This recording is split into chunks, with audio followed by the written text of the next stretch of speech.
Subscribe કરો the commerce junction ચેનલને અને દરેક નવા વિડીયો સૌથી પહેલા જુઓ.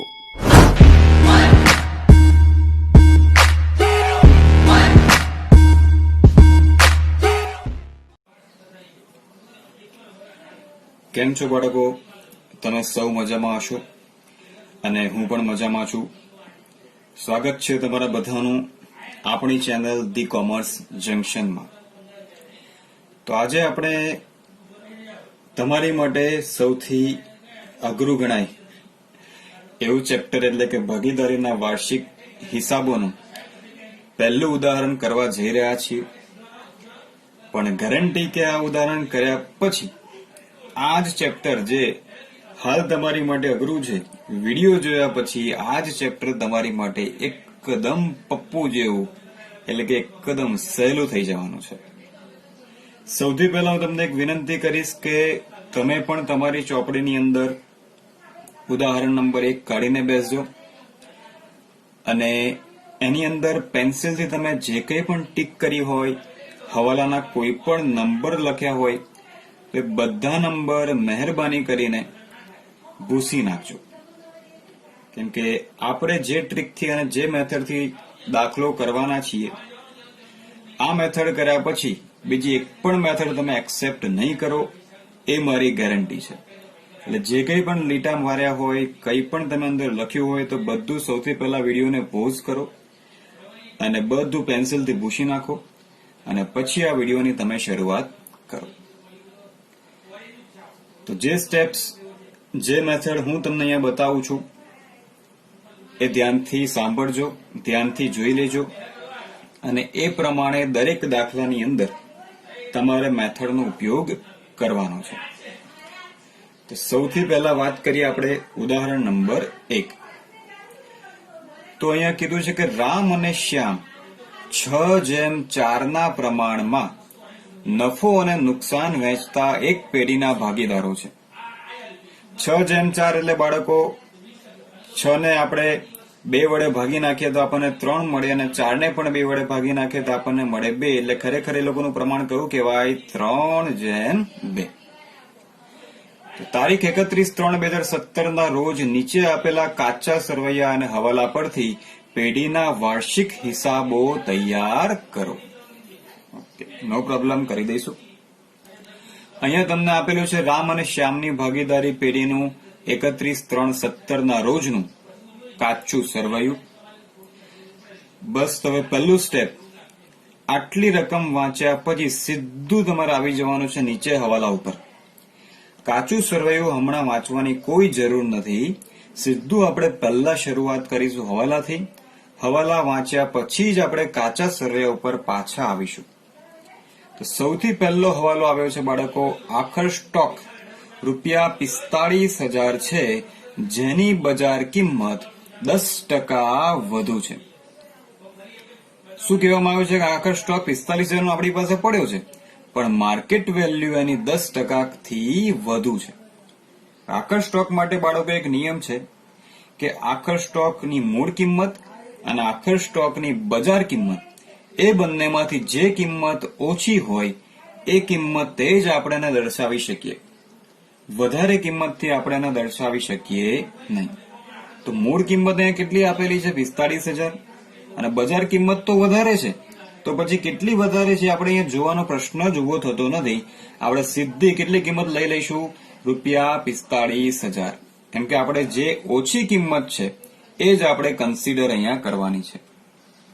સૌથી પહેલા આખર સ્ટોક ₹45,000 છે તો ઉધાર બાજુ અહીંયા મને જગ્યા દેખાય છે અગાઉથી ચૂકવેલ વીમાની નીચે.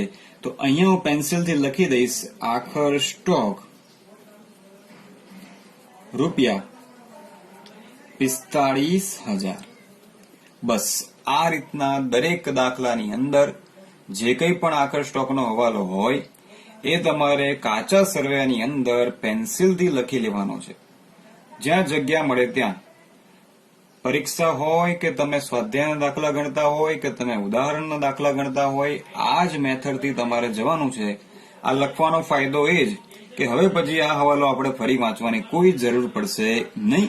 ઘણી વાર એવું થતું હોય છે કે આ બધું આપણે કમ્પ્લીટ કરી અને છેલ્લા આખર સ્ટોકની વેલ્યુ લખવાની ભૂલી જતા હોઈએ છીએ ઉતાવળમાં, તો એ કોઈ પ્રોબ્લેમ તમને અહીંયા થવાનો નથી, કેમ કે આપણે પહેલેથી પેન્સિલથી લખી નાખ્યું છે કાચા સરવૈયામાં જ આખર સ્ટોક ₹45,000. ક્લિયર? ચાલો આગળ વધીએ. હવાલા નંબર 2. ભાગીદારોને મૂડી પર વાર્ષિક 5% વ્યાજ આપવાનું છે અને ઉપાડ ઉપર 10% લેખે વ્યાજ વસૂલ કરવાનું છે. હવે ધ્યાનથી સાંભળજો, મેજોરિટી 90% ટીચર્સ તમને એક જ વસ્તુ કરાવશે કે બેટા મૂડી જોડે 2 નંબર લખી દે અને ઉપાડ જોડે પણ 2 નંબર લખી દે. પણ એ મૂર્ખામીની વસ્તુ છે. બાળકો, તમે હાલમાં અહીંયા હવાલાનો નંબર લખશો એનો મતલબ શું કે જ્યારે તમે આ મૂડી લખશો ત્યારે પાછું તમારે નંબર 2 એટલે કે 2 નંબરનો હવાલો પાછો તમારે વાંચવો પડશે. એટલે કે તમારો ટાઈમ વધારે બગડશે, તમારે 2 વખત હવાલા વાંચવાના થશે. એકવાર શરૂઆતમાં તો આપણે વાંચીએ જ છીએ, અહીં પાછો એનો નંબર લખશું એટલે પાછો ફરી વાંચવાનો, એટલે ડબલ ટાઈમ વેસ્ટ કરવાની કોઈ જરૂર નથી. આપણે અહીંયા વાંચ્યું કે ભાગીદારોને મૂડી પર વાર્ષિક 5% લેખે વ્યાજ આપવાનું છે, તો મૂડીને જોડે લખી દઈશું 5% વ્યાજ. પૂરું. હવે જ્યારે આપણે કાચા સરવૈયામાંથી મૂડીની એન્ટ્રી આપશું ત્યારે સાથે સાથે એના ઉપર કેટલા ટકા વ્યાજ ગણી નાખવાનું છે? 5%. ફરીથી હવાલો વાંચવાની કોઈ જરૂર જ નથી. ઉપાડ ઉપર કેટલા ટકા વ્યાજ છે? 10%. તો ઉપાડની જોડે લખી દો 10% વ્યાજ. નંબર લખવાની મૂર્ખામી અહીંયા આપણે કરવાની નથી. ચાલો આગળ વધીએ. યંત્રો પર 10% અને ફર્નિચર ઉપર 5% ઘસારો ગણો. હવે તમે શું કરતા હશો? યંત્ર જોડે 3 નંબર લખશો અને ફર્નિચર જોડે પણ 3 નંબર લખશો. એનો મતલબ જ્યારે યંત્ર લખશું ત્યારે પાછો આપણે 3 નંબરનો હવાલો વાંચવાનો. હવે ડબલ ટાઈમ વેસ્ટ કરવાની કોઈ જરૂર નથી. યંત્રની જોડે આપણે લખી દઈશું 10% ઘસારો અને ફર્નિચરની જોડે આપણે લખી દઈશું, આપણને આપ્યો છે 5% ઘસારો. આનો ફાયદો શું બાળકો? એકવાર અહીંયા એન્ટ્રી કરી દીધી, એકવાર અહીંયા પેન્સિલથી લખી દીધું, હવે ફરીથી આપણે હવાલા જોવાની કોઈ જરૂર નથી. નીચે પછી જોવાનું જ નહીં. કાચા સરવૈયામાં બધી માહિતી તમને અહીંયાથી જ મળી જશે. ચાલો આગળ વધીએ. નંબર 4. દેવાદારો પર 5% લેખે ગાલખાદ અનામતની જોગવાઈ કરો. શોધો દેવાદારો આપણને ક્યાં આપેલું છે? ઉપાડની નીચે, તેની જોડે આપણે લખી દઈશું 5% ગાલખાદ અનામત. ક્લિયર બાળકો? ડાયરેક્ટલી લખીશું, હવાલાનો નંબર લખવાની કોઈ જરૂર નથી. આગળ. ચૂકવવાના બાકી ખર્ચા. ચૂકવવાના બાકી ખર્ચા હંમેશા ખર્ચાની અંદર શું થાય? પ્લસ. એટલા માટે પ્લસ થાય કે ફોર એક્ઝામ્પલ પગાર. પગાર આપણને ખર્ચા બાજુ આપેલો જ છે. ચૂકવવાનો બાકી એટલે શું? અત્યાર સુધી આપણે કેટલો પગાર ચૂકવ્યો છે? 15,000 રૂપિયાનો પગાર ચૂકવ્યો છે, પણ હજુ આપણને હવાલામાં એવું કીધું છે કે 500 રૂપિયા ચૂકવવાના બાકી છે. એટલે આજે નહીં ને કાલે આપણે એ 500 રૂપિયા ચૂકવવા પડશે. એટલે આપણે પગારની જોડે લખી દઈશું +500 ચૂકવવાનો બાકી. ચૂકવવાનો બાકી શું થાય બાળકો? પ્લસ થાય, કેમ કે આટલો તો છે જ ચૂકવવાનો. હજુ પાછા કેટલા ચૂકવવાના છે? 500. એટલે કુલ કેટલો થાય વર્ષનો? 15,500. ક્લિયર? આગળ. ચૂકવવાના બાકી પરચુરણ ખર્ચા 150. શોધી નાખો પરચુરણ ખર્ચા ક્યાં છે? પરચુરણ ખર્ચાની જોડે લખી દઈશું 150 ચૂકવવાના બાકી. આગળ. ભાડું 150. શોધી નાખો ભાડું ક્યાં છે? ખર્ચો છે એટલે હંમેશા ઉધાર બાજુ જ હોય. આપણને આપ્યું છે ભાડું અને વેરા, ત્યાં લખી દઈશું +150 ચૂકવવાનું બાકી. બસ આ રીતના તમારે અહીંયા જ લખવાનું છે, જેથી ફરીથી હવાલા જોવા પડે નહીં. આગળ. ભાગીદારી કરારનામાની જોગવાઈ પ્રમાણે નુકસાન હોય તો પણ મૂડી પર વ્યાજ ચૂકવવાનું છે. હવે આ લાઈન આપણને આપેલી છે, પણ આ લાઈનનો કોઈ ઉપયોગ આ દાખલાની અંદર થવાનો નથી. એટલે આ લાઈન જોવાની કોઈ જરૂર નથી. નુકસાન હોય કે નફો હોય, આપણે તો મૂડી પર વ્યાજ ચૂકવવાનું જ છે. ઇન શોર્ટ, આ દાખલામાં 6 નહીં પણ કેટલા હવાલા છે? માત્ર 5. આ રીતના આપણે બધા હવાલા અહીં લખ્યા છે. હવાલા અહીંયા લખ્યા પછી આપણે ચેક કરીશું ઉધાર બાકી અને જમા બાકી.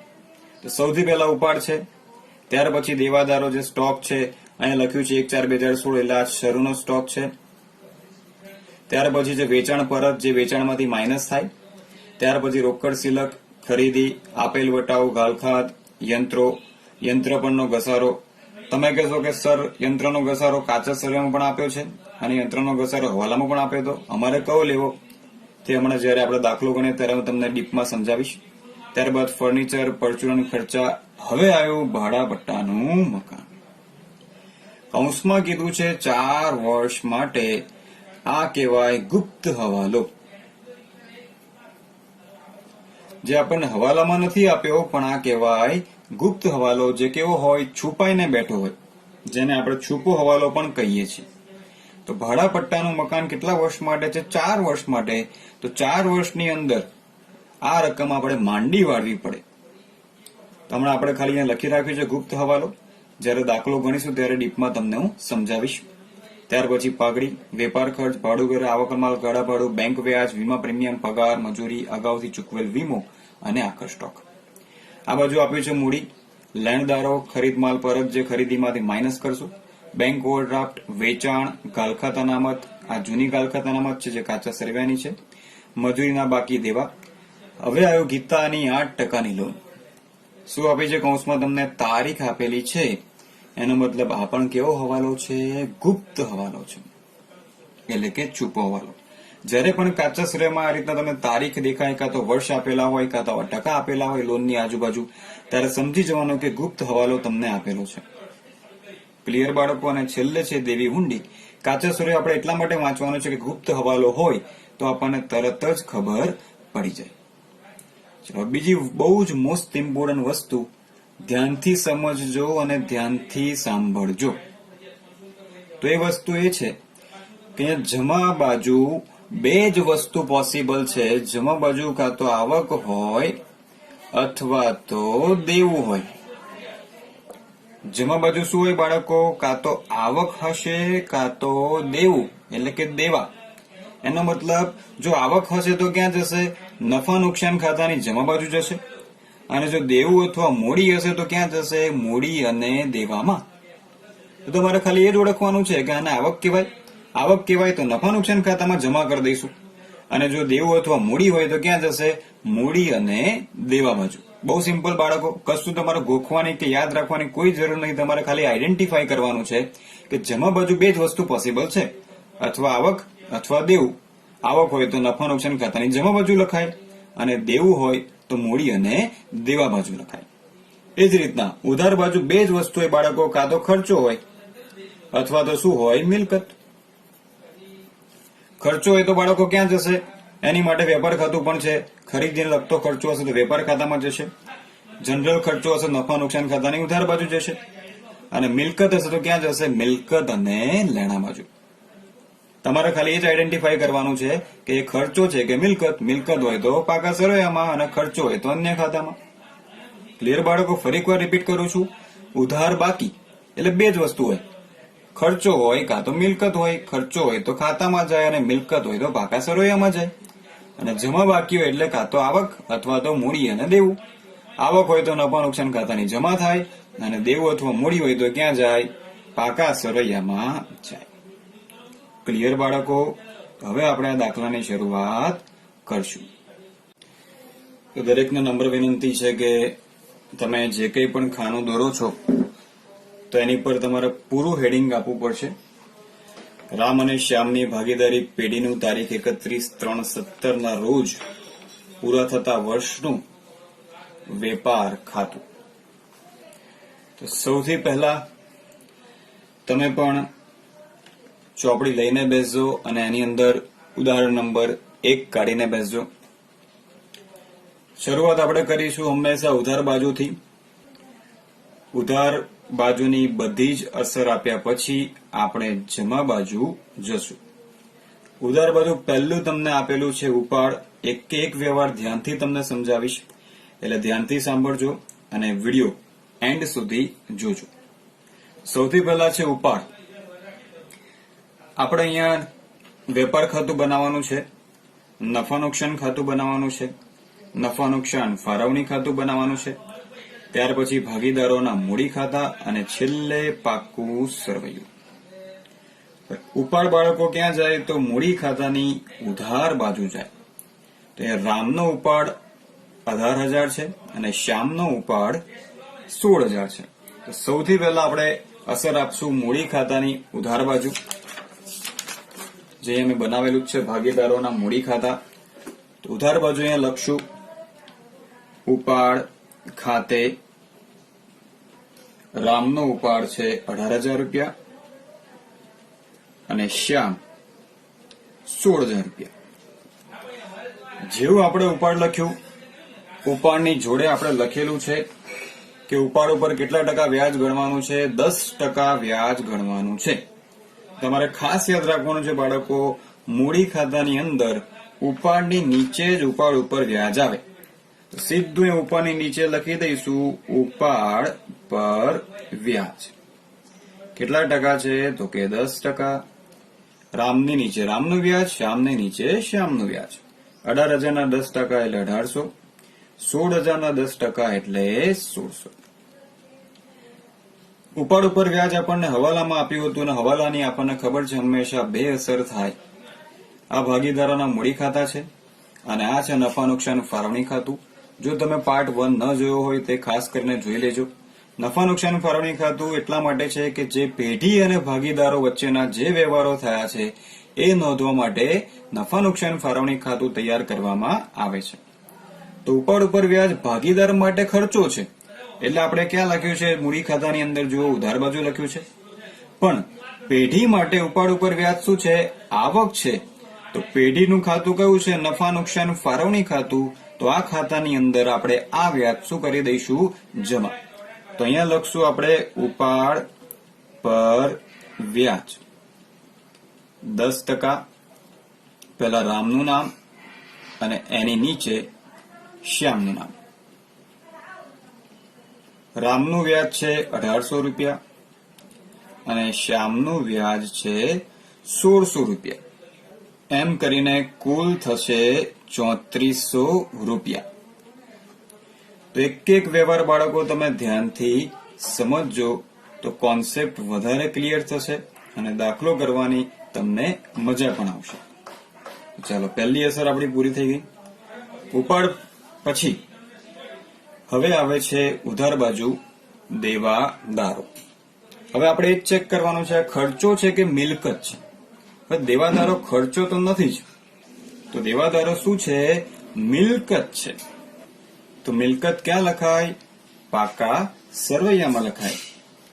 બાળકો, દેવાદારો લખાશે ચાલુ મિલકતોની અંદર અને આપણને દેવાદારોની બાકી આપેલી છે ₹45,000, જે આપણે અંદરના ખાનામાં લખશું કેમ કે એની ઉપર આપણે ગાલખાત અનામત ગણવાની છે જે આપણને હવાલાની અંદર આપેલી હતી. ત્યાં માઇનસ કરીશું ગાલખાત અનામત. કેટલા ટકા? 5%. તો 45,000 ના 5% કરીએ તો આપણને મળે 2,250. તો 12 ખાનામાં માઇનસ કરીને જશે 42,750. તો હવે આપણને ખબર છે કે ગાલખાત અનામત ક્યાં હતી બાળકો? હવાલામાં હતી. હવાલાની હંમેશા બે અસર થાય. એક અહીંયા પાકા સરવૈયામાં આવી ગઈ છે આની અસર, તો બીજી ક્યાં જશે? નફા નુકસાન ખાતાની ઉધાર બાજુ. કેમ કે ગાલખાત અનામત એટલે શું? આપણને એવી બીક છે કે દેવાદારોમાંથી 2,250 રૂપિયા આપણને નહીં મળે એટલે આપણે ભવિષ્ય માટે જે આપણું નુકસાન જવાનું છે એવો આપણને ડાઉટ છે, જેથી અત્યારથી આપણે એની માટે પ્રોવિઝન ઊભું કરેલ છે. તો એની બીજી અસર જવાની છે નફા નુકસાન ખાતાની ઉધાર બાજુ. પહેલા વિડીયોમાં મેં તમને કીધું હતું એમ કે અન્ય ખર્ચાની અંદર તમારે કમ્પલસરી ગાલખાતનું ફોર્મેટ બનાવવાનું રહેશે અને ફોર્મેટ ફરીથી સાંભળી લો. તો સૌથી પહેલા અહીંયા આવે ગાલખાત. 2 વખત ગાલખાત લખી દઈશું આપણે. ત્યારબાદ 2 વખત લખીશું ગાલખાત અનામત. આ ત્રણનો સરવાળો અને એમાંથી માઇનસ કરીશું ગાલખાત અનામત.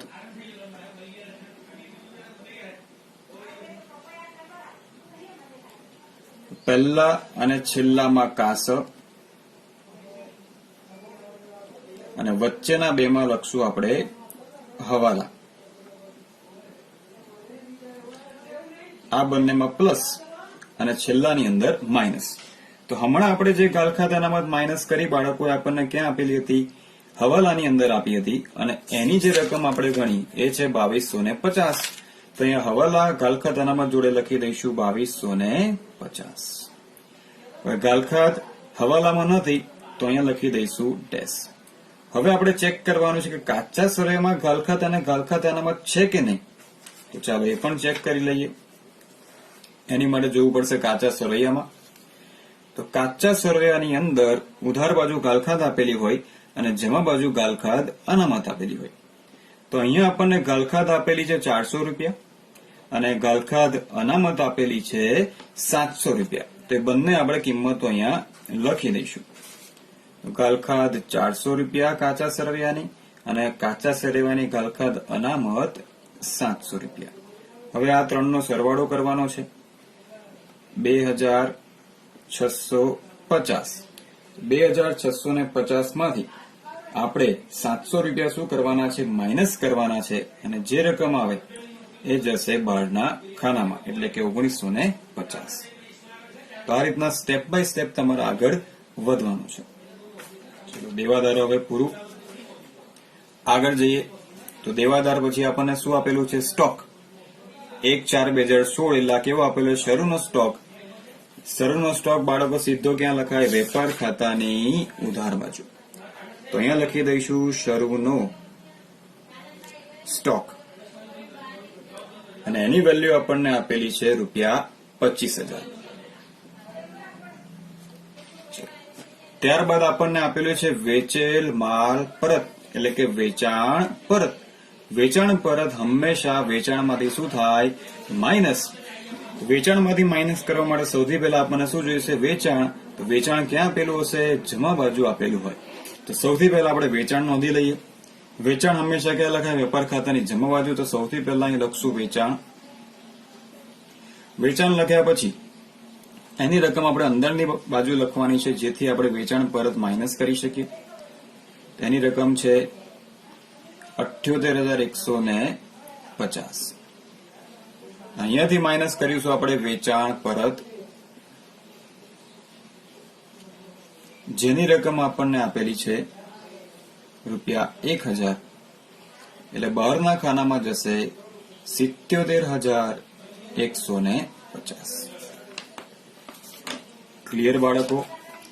હવે આગળ વધીએ તો આગળ વેચાણ માલ પરત પછી આપણને આપે છે રોકડ સિલક.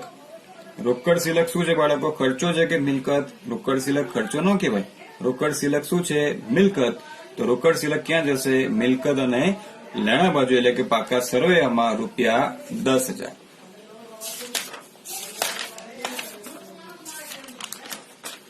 એ પણ ચાલુ મિલકતમાં. તો અહીંયા લખી દઈશું રોકડ સિલક ₹10,000. ક્લિયર બાળકો? આગળ ત્યાર પછી તમને આપેલું છે ખરીદી. જેવું આપણે ખરીદી લખશું સામે ખરીદ પરત શું કરી દઈશું? માઇનસ. તો ખરીદી આપણને આપેલું છે 60,000 અને સામે ખરીદ માલ પરત આપણને આપેલું છે 1500. એટલે 60,000 માંથી 1500 આપણે માઇનસ કરવા પડશે. ખરીદી લખાય માલની ખરીદી એટલે વેપાર ખાતાની ઉધાર બાજુ. તો અહીંયા લખીશું ખરીદી અંદરના ખાનામાં 60,000 માઇનસ ખરીદ પરત ₹1500. એટલે બહારના ખાનામાં જશે ₹58,500. ક્લિયર એટલે સુધી? ઓકે, ચાલો આગળ વધીએ. ખરીદી પછી આપણને આપેલું છે આપેલ વટાવ ₹500. હવે આપેલ વટાવ શું છે? ખર્ચો. ખર્ચો છે તો ક્યાં જશે? ચેક કરો. ખરીદીનો ખર્ચો છે કે સામાન્ય ખર્ચો છે? તો આપેલ વટાવ ખરીદીનો ખર્ચો નથી. કેવો ખર્ચો છે? સામાન્ય. વટાવ આપણે શેના ઉપર આપે બાળકો? વેચાણ ઉપર આપીએ. તો વેચાણ વિતરણ ખર્ચો છે, તો એ જશે નફા નુકસાન ખાતાની ઉધાર બાજુ અને અહીંયા લખશું આપેલ વટાવ. એમાં કોઈ સવાલો નથી એટલે સીધી રકમ જશે બહારના ખાનામાં ₹500. ત્યાર પછી આપણને આપેલું છે ઘાલખાત, જેની આપણે ઓલરેડી અસર આપી દીધી છે. અને હવે ઇમ્પોર્ટન્ટ પોઈન્ટ આવે છે યંત્ર, અને એની નીચે આપેલું છે યંત્ર પરનો ઘસારો, અને હવાલામાં પણ આપ્યું છે યંત્ર પરનો ઘસારો. તો બાળકો, જ્યારે પણ તમને કાચા સરવૈયામાં કોઈ મિલકત અને એ જ મિલકતનો ઘસારો દેખાય તો સૌથી પહેલા તમારે આ ઘસારો મિલકતની કિંમતમાં શું કરી દેવાનો છે? પ્લસ કરી દેવાનો છે. ફરી વાર બોલું છું, જ્યારે પણ તમને કાચા સરવૈયાની અંદર ઘસારો અને મિલકત બંનેની કિંમત દેખાય ત્યારે સૌ પ્રથમ મિલકતની કિંમતમાં આ ઘસારો શું કરી દેવાનો છે? પ્લસ કરી દેવાનો છે. અને નવેસરથી આપણે 10% ઘસારો એની ઉપર ગણવાનો છે. એટલે 18,250 વત્તા 1,750 કુલ થઈ જશે ₹20,000. યંત્ર આપણી મિલકત છે. કેવી મિલકત છે બાળકો? કાયમી અને દ્રશ્ય. તો એ જશે પાકા સરવૈયામાં. તો અહીંયા લખીશું યંત્ર, અંદરના ખાનામાં 20,000, અને હવે એની ઉપર ઘસારો ગણશું માઇનસ ઘસારો. યંત્ર પર આપણે 10% લેખે ઘસારો ગણવાનો છે. 20,000 ના 10% થાય બાળકો 2,000, અને બહારના ખાનામાં જશે ₹18,000. ચલો, દરેક હવાલાની બે અસર બાળકો, ઘસારો અહીંયા લખ્યો એટલે ભૂલ્યા વગર બીજી અસર સીધી આપણે આપી દઈશું. આપણો ખર્ચ કહેવાય એટલે નફા નુકસાન ખાતાની ઉધાર બાજુ, અને એ પણ ક્યાં જશે? અન્ય ખર્ચામાં. અહીંયા લખશું આપણે યંત્રનો ઘસારો ₹2,000. અહીંયા તમે ઘસારોનું હેડિંગ આપીને નીચે અલગ અલગ ઘસારા લખીને પ્લસ કરીને બહાર મોકલી શકો છો. એવું ન કરવું હોય તો ડાયરેક્ટ ઘસારો બહારની બાજુ પણ લખી શકો છો. નેક્સ્ટ, યંત્ર પછી આવ્યું ફર્નિચર. ફર્નિચર બાળકો શું કહેવાય? મિલકત. મિલકત તો ક્યાં જાય? પાકા સરવૈયામાં. અને એના ઉપર આપણે 5% લેખે ઘસારો ગણવાનો છે. ફર્નિચરની કિંમત છે ₹8,000. તો યંત્રની નીચે લખી દઈએ ફર્નિચર ₹8,000, અને એની ઉપર માઇનસ ઘસારો 5%. 8,000 ના 5% થાય ₹400. 8,000 માઇનસ 400 એટલે બહારના ખાનામાં જશે 7,600. જેવું યંત્રના ઘસારાની આપણે બીજી અસર આપી છે એ જ રીતના ફર્નિચરના ઘસારાની પણ શું આપવાની છે? બીજી અસર નફા નુકસાન ખાતાની ઉધાર બાજુ. અન્ય ખર્ચામાં અહીંયા લખીશું ફર્નિચરનો ઘસારો ₹400. તો હવે આગળ વધીએ.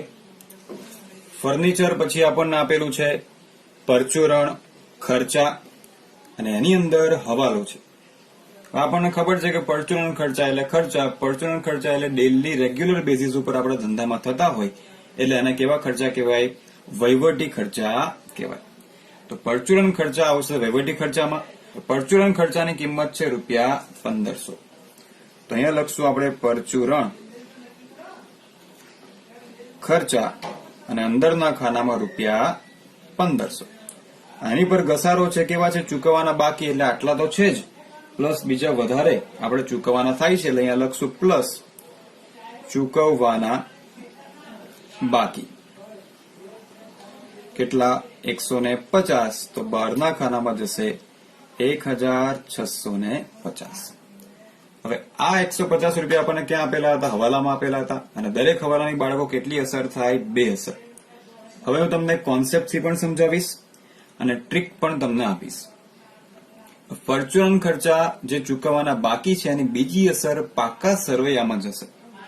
હવે વિચારો કે તમારે કોઈને પૈસા ચૂકવવાના બાકી છે, હજુ તમે ચૂકવ્યા નથી, પણ ભવિષ્યમાં તમારે આ ખર્ચા શું કરવા પડશે? ₹150 ચૂકવવા પડશે. એટલે તમારી માથે શું કહેવાય બાળકો? દેવું કહેવાય. સમજ પડી બાળકો? એટલે આ દેવું પાકા સરવૈયામાં કઈ બાજુ લખાશે? મૂડી અને દેવા બાજુ. જો તમે એમ યાદ ન રાખી શકતા હોય તો તમારે એવું યાદ રાખવાનું છે કે અહીંયા શું કર્યું છે? આ પ્લસ કરેલું છે. શેની સાઇન છે? પ્લસની સાઇન છે. અને કઈ બાજુ છે? ડાબી બાજુ છે. તો આની બીજી અસર પાકા સરવૈયામાં સેમ સાઈડ, એટલે કે અહીંયા ડાબી બાજુ છે તો ડાબી બાજુ જ આવશે.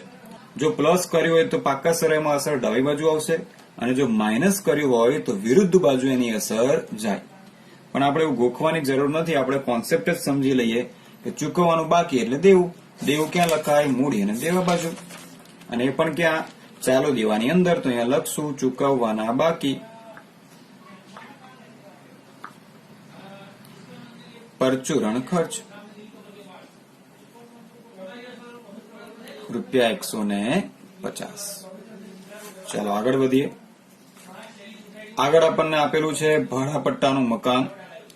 ભાડાપટ્ટાનું મકાન એટલે બાળકો મિલકત, અને આ ગુપ્ત હવાલો છે. મેજોરિટી દાખલાની અંદર આની અસર આવશે, તો આ પણ તમને સમજાવી દઉં છું. 4 વર્ષની અંદર આપણે આ કિંમત માંડી વાળવાની છે. તો સૌથી પહેલા મિલકત, અને એ પણ કેવી? કાયમી અને દ્રશ્ય મિલકત છે. તો અહીંયા લખી દઈશું ભાડાપટ્ટાનું મકાન.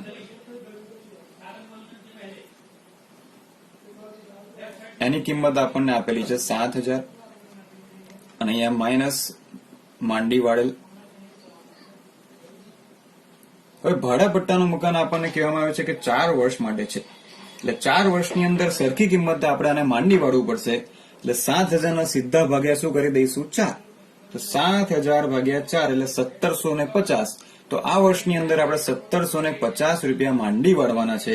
એટલે બહારના ખાનામાં જશે 5,250.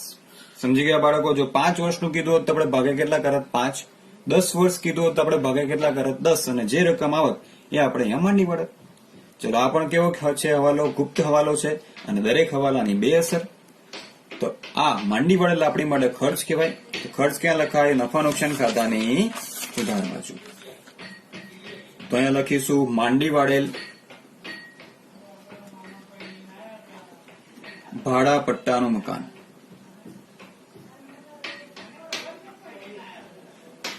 ₹1,750. ક્લિયર બાળકો? ઓકે, આગળ વધીએ.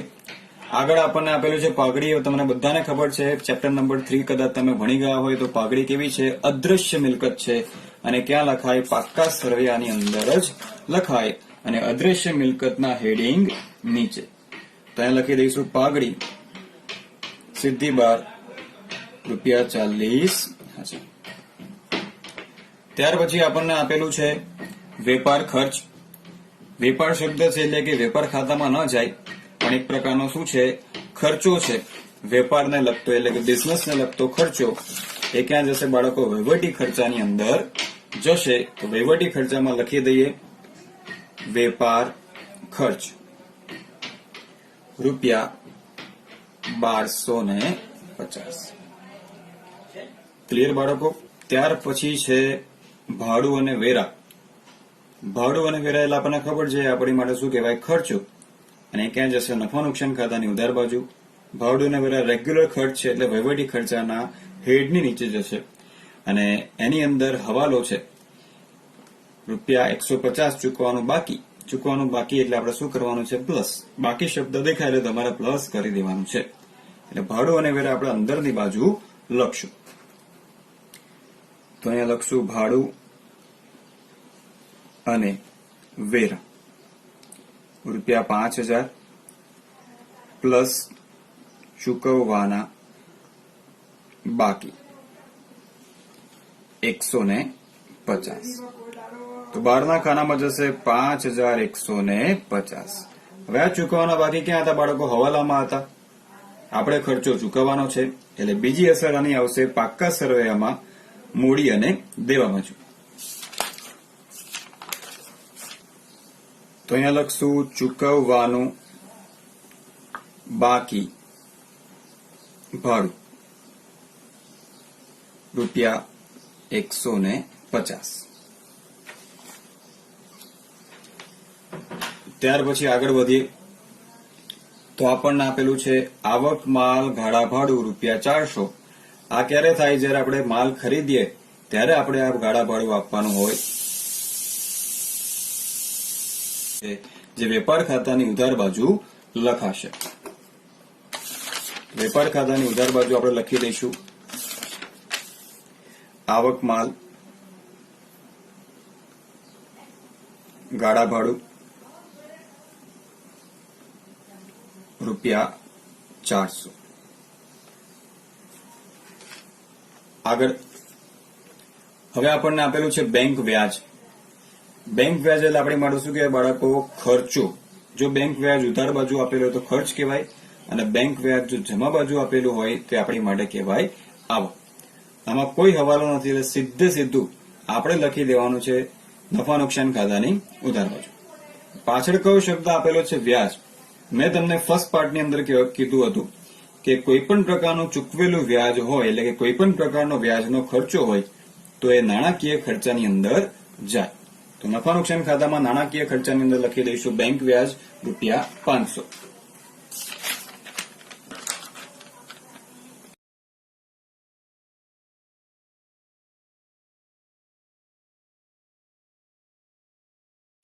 ત્યાર પછી વીમા પ્રીમિયમ. વીમા પ્રીમિયમ એટલે એવરી યર રેગ્યુલર આપણે વીમા પ્રીમિયમ ભરતા હોઈએ છીએ, એટલે આપણી માટે કહેવાય વહીવટી ખર્ચા. આમાં કોઈ હવાલો નથી એટલે સીધું બહારના ખાનામાં જશે વીમા પ્રીમિયમ ₹800.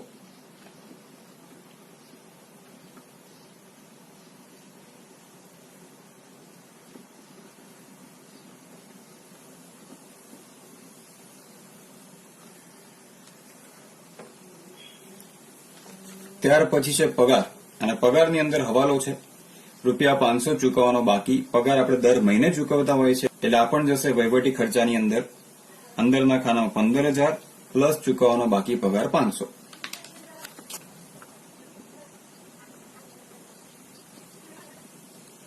ચલો, હવાલાની બે અસર ભૂલવાનું નહીં. ચૂકવવાનો બાકી એટલે આપણી માટે દેવું કહેવાય, તો મૂડી દેવા બાજુ બીજી અસર ચૂકવવાનો બાકી પગાર ₹500. આગળ મજૂરી. મજૂરી એટલે બાળકો આપણી માટે ખર્ચ કહેવાય, પણ મજૂરી ક્યારે ચૂકવવી પડે? જ્યારે ધંધાની અંદર માલ આવે ત્યારે. એટલે આ ખર્ચો ખરીદીને લગતો કહેવાય, એટલે આની અસર જશે વેપાર ખાતાની ઉધાર બાજુ.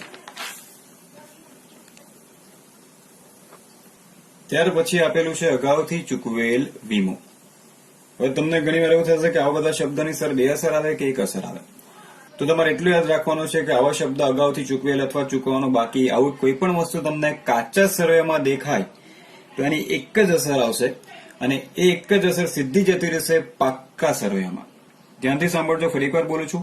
અગાઉથી ચૂકવેલ, ચૂકવવાનું બાકી, અગાઉથી મળેલ, મળવાનું બાકી, આવા બધા શબ્દો જો કાચા સરવૈયામાં દેખાય તો એની એક જ અસર આવે અને સીધી જાય પાક્કા સરવૈયામાં. હવે અગાઉથી ચૂકવેલ વીમો આપણી માટે શું કહેવાય બાળકો? મિલકત કહેવાય. અને જો એવું તમને યાદ ન રહે તો અહીંયા કઈ બાજુ આપેલું છે? લેફ્ટ સાઈડ એટલે કે ડાબી સાઈડ આપેલું છે.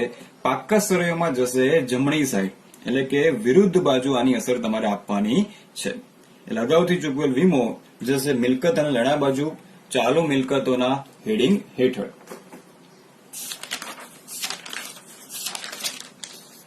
અહીંયા આપણે લખશું અગાઉથી ચૂકવેલ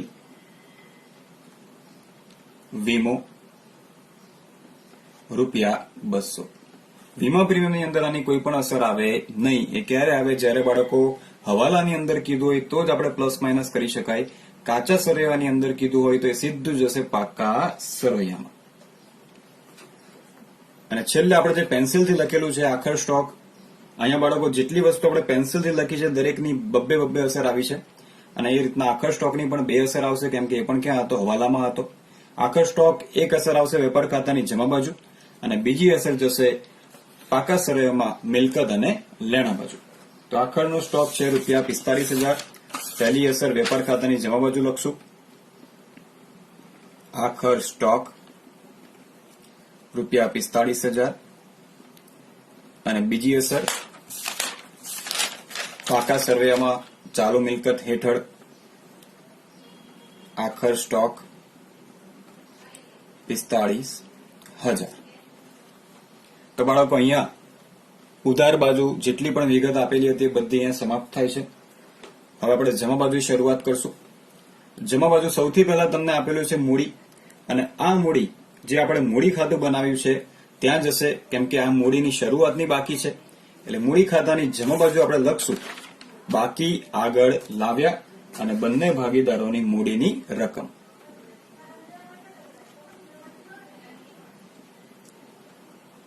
અહીંયા કોઈએ બા આ લાવ્યા એવું કોઈ શોર્ટ ફોર્મ લખવાનું નથી.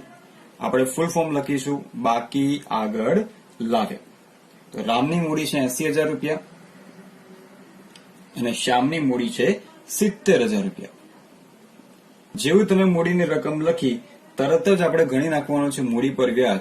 જે ઉપાડની નીચે ઉપાડ ઉપર વ્યાજ હતું એ જ રીતે મૂડીની નીચે મૂડી પર વ્યાજ આવશે. તો અહીંયા લખી દઈશું આપણે મૂડી પર વ્યાજ 5%.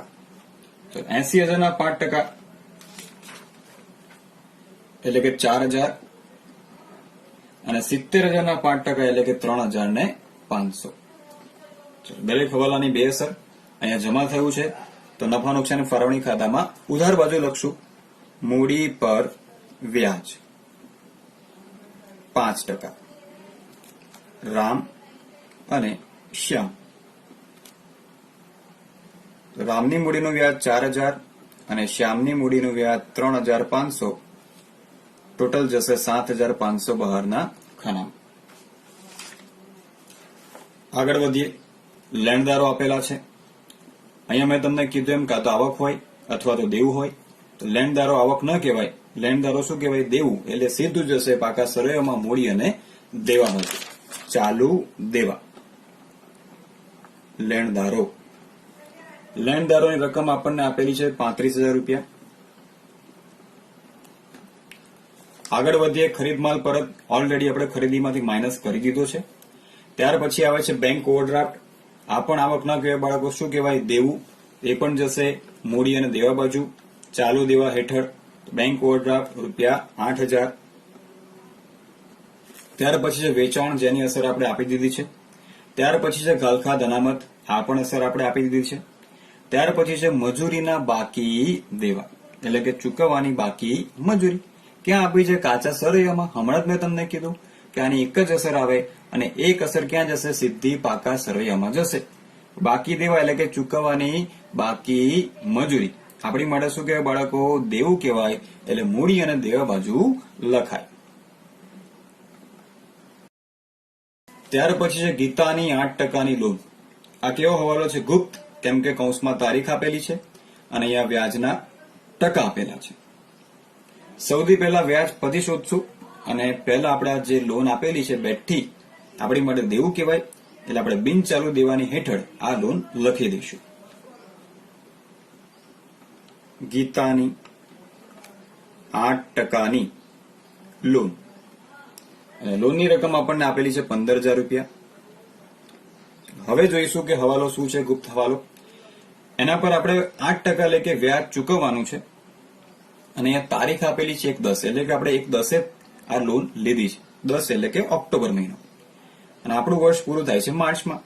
તો ઓક્ટોબર, નવેમ્બર, ડિસેમ્બર, જાન્યુઆરી, ફેબ્રુઆરી અને માર્ચ 6 મહિનાનું વ્યાજ આપણે અહીંયા ચૂકવવું પડશે. તો 15,000 રૂપિયા ઉપર એટલે કે 15,000 ગુણ્યા 8% એટલે 8/100 અને 6 મહિનાનું વ્યાજ એટલે ગુણ્યા 6/12. આ રીતે આપણે વ્યાજની ગણતરી કરીને આપણી માટે આ કહેવાય ચૂકવવાનું બાકી લોનનું વ્યાજ. તો આપણને મળે છે ₹600. તો આની બે અસર. એક અસર જશે નફા નુકસાન ખાતાની ઉધાર બાજુ. શું છે? વ્યાજ. કેવું છે? ચૂકવવાનું બાકી. તો નાણાકીય ખર્ચની હેઠળ લખીશું ગીતાની લોનનું વ્યાજ ₹600. અને બીજી અસર આપણી માટે દેવું કહેવાય એટલે મૂડી અને દેવા બાજુ. ચાલુ દેવા હેઠળ ગીતાની લોનનું વ્યાજ ₹600. આગળ વધીએ. તો છેલ્લે આપણને આપેલું છે દેવી હુંડી ₹200. એ આવક ન કહેવાય. શું કહેવાય? દેવું.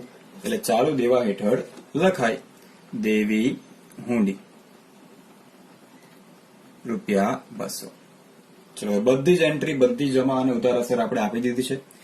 સૌથી પહેલા આપણે વેપાર ખાતાનો સરવાળો કરવાનો છે.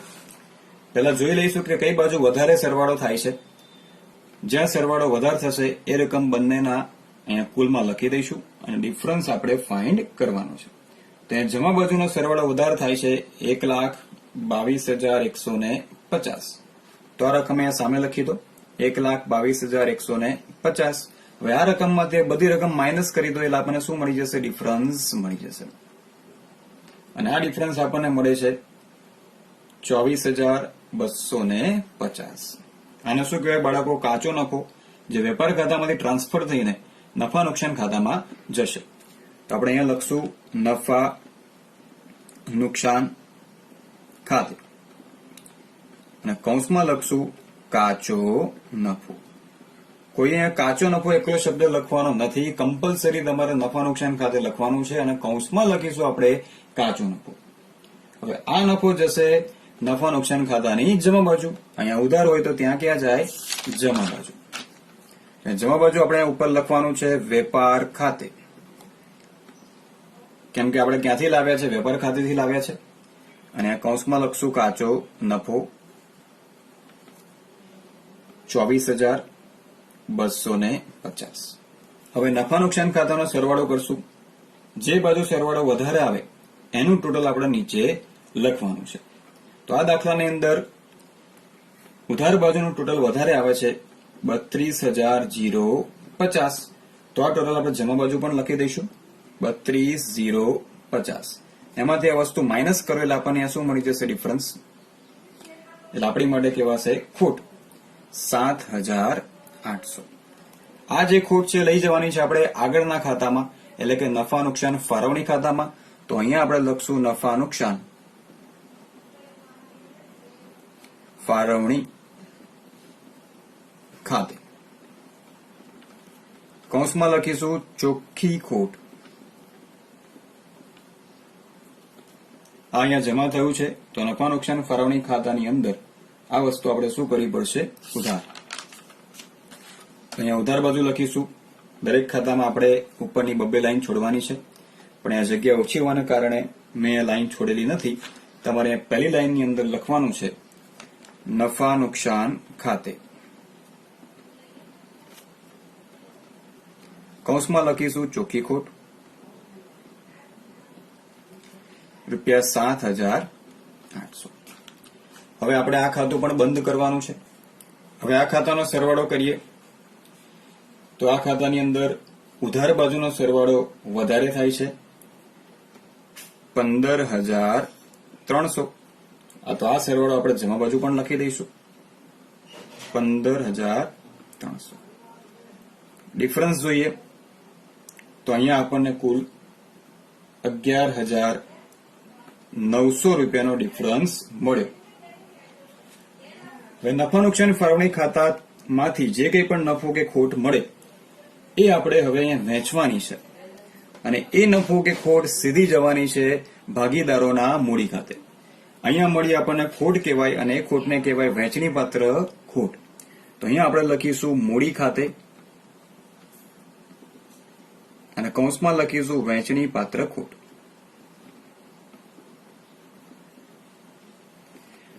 આ ખોટ બે જણ ભોગવશે, એટલે કે બંને ભાગીદારો રામ અને શ્યામ.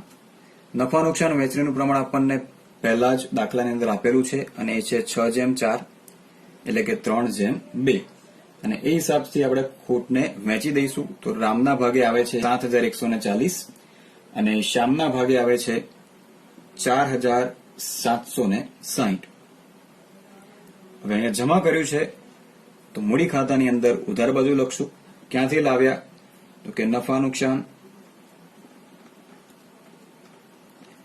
ફાળવણી ખાતે. કૌંસમાં લખશું વહેંચણી પાત્ર ખોટ. રામની 7,140 અને શ્યામની 4,760. હવે આ ખાતું આપણે બંધ કરવાનું છે અને ચેક કરશું કે કઈ બાજુનો સરવાળો વધુ થાય છે. તો પહેલા રામનો સરવાળો કરીએ તો રામની જમા બાજુનો સરવાળો વધારે થાય છે અને એ આપણને મળે છે 84,000. એટલે અહીંયા પણ લખી દઈશું 84,000. અહીંયા એક ડિફરન્સ આપણને મળશે અને એ ડિફરન્સ આપણને મળે છે 57,060. આ જ રીતે શ્યામનું ખાતું. અહીંયા આપણને સરવાળો મળે છે 73,500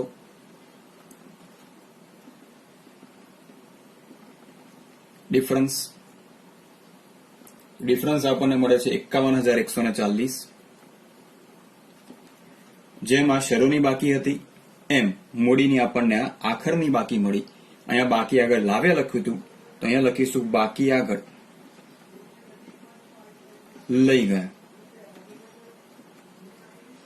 હવે આ જે આખરની બાકીની મૂડીની રકમ છે એ જશે સીધી પાકા સરવૈયામાં, જે આપણે પહેલેથી જ મૂડી લખી રાખ્યું છે. તો અહીંયા નીચે રામ અને એની નીચે શ્યામ. તો રામની આખરની બાકી આપણને મળી 57,060 અને શ્યામની આખરની બાકી મળી 51,140. કુલ 1,08,200. બસ હવે આપણે આનો સરવાળો કરશું. સરવાળો કરી લઈએ એટલે આપણો દાખલો અહીંયા પૂરો. અને સરવાળો આપણને મળે છે 1,68,800. અહીંયા પણ 1,68,800.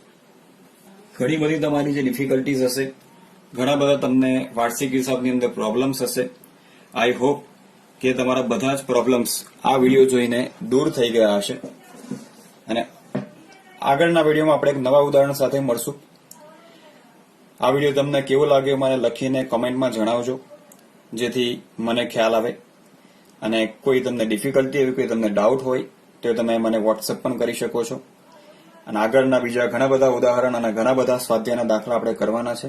તો હવે મળીશું આપણે આગળના વિડીયોમાં. ત્યાં સુધી આવજો.